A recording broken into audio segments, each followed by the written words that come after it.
In this example, we're going to use air acetylene, turbo air acetylene. I'm using an A3 tip, A5 tip actually.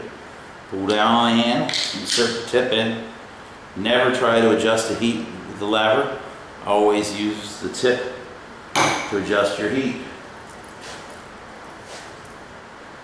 We're going to hard solder a swedge joint.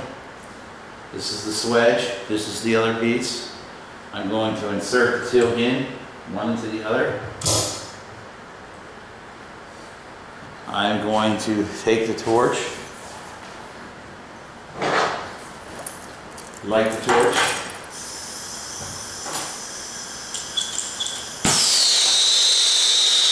There's my heat.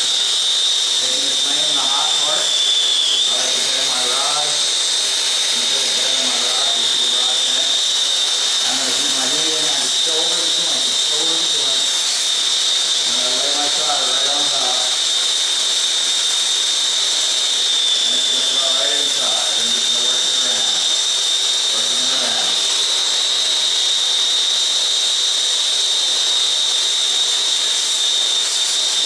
Moving the torch on the joint, letting the solder penetrate the joint.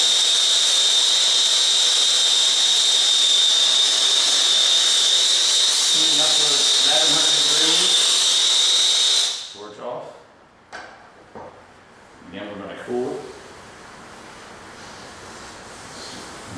Not necessary to use flux. There's phosphorus is in the rod. But semi-clean doesn't even have to be perfectly clean for hard soldering. Hard soldering, the phosphorus does one tremendous job of cleaning. When you hard solder, the nitrogen should be approached through here, through the tubing though, to prevent copper oxide scale. So nitrogen again, in the nitrogen section, some of the other sections show, I should demonstrate that, how to purge the nitrogen through. The nitrogen would be purging through the system while we are hard soldering, and that will prevent that copper scale on the inside, not on the outside of the tube. We look, the joint is filled on the inside with silver. Hard solder joint is full. Sometimes people have it coming out, it doesn't have to come, good penetration is important. It's important that the solder be right in the fitting, the female part of the fitting that's full. And this is full the whole way around. Solder penetrated well. Hard solder, heat, don't overheat to melt the tubing, but you need a lot of heat for hard soldering. The solder is melting at about 1100 degrees. So again, that's a hard solder joint, swedge using an A5 acetylene tip.